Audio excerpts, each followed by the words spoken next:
ছাপো আমি তো কোনো ব্লগার না। আমি যদি ব্লগার হইতাম, ব্লগ করতাম, তাহলে সারাদিন কি খাইতেছি, কি রাঁধতেছি, কি পড়তেছি, আমার জামাই কি করতেছে, বাচ্চা কি করতেছে, সবকিছু নিয়ে ব্লগ বানাইতাম।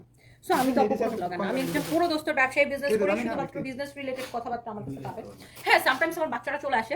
আমি যখন লাইভ করি, এখন আমার বাচ্চারা তো ছোট, আর আমি যখন অফিস করি আমার বাচ্চারা অফিসে চলে আসে। আমি যখন লাইভ করি আমার সামনে পিছনে দৌড়াদৌড়ি করতে থাকে। ইটস ওকে, ফাইন, আমার বাচ্চারা তো ছোট, সেটা আপনারা বুঝেন। আমি আগে এক সময় বাসায় থেকে লাইভ করতাম, অ্যাটলিস্ট দুপুরে লাইভটা বাসায় থেকে করতাম, অনেক সময় রাতের লাইভগুলো বাসায় করতাম। এখন কিন্তু আমি কমপ্লিটলি বাসায় লাইভ করা অফ করে দিছি, বিকজ আমি ফ্যামিলি লাইফটা আর আমার প্রফেশনটাকে সম্পূর্ণ আলাদা করে ফেলছি। আমি বাসায় একটা লাইভও করি না। আগে দেখা যেত আমার অফিসে আসতে দেরি হবে দেখে আমি আমার স্টাফরা কাপড় নিয়ে বাসায় চলে যেত, বাসায় আমি বাসা থেকে লাইভ দিতাম। হ্যাঁ, আপনারা যারা আমাকে অনেক আগে থেকে দেখেন আপনারা জানেন, হয়তো দেখছেন এটা, যে আমি প্রচুর লাইভ বাসা থেকে দিতাম।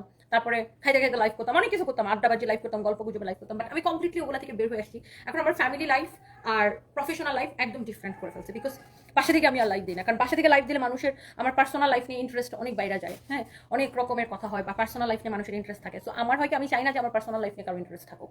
সো এই জন্য আমি বাসা থেকে দেখবেন একটা লাইভও এখন আর করি না, সব লাইভ অফিসে করি, স্টুডিওতে করি। আর এটা আমার বাসা না, এটা আমার স্টুডিও। সো এই যে দেখেন আমার স্টুডিওর কি অবস্থা। এটা এই রুমটাও আমার স্টুডিওর একটা পার্ট, এখানে আমি চেঞ্জ করি। আর এই যে দেখেন আমার স্টুডিওর কি অবস্থা দেখতে পাচ্ছেন, ওই রুমটা আমার স্টুডিওগুলো সব, এটা পুরোটাই আমার স্টুডিওর পার্ট।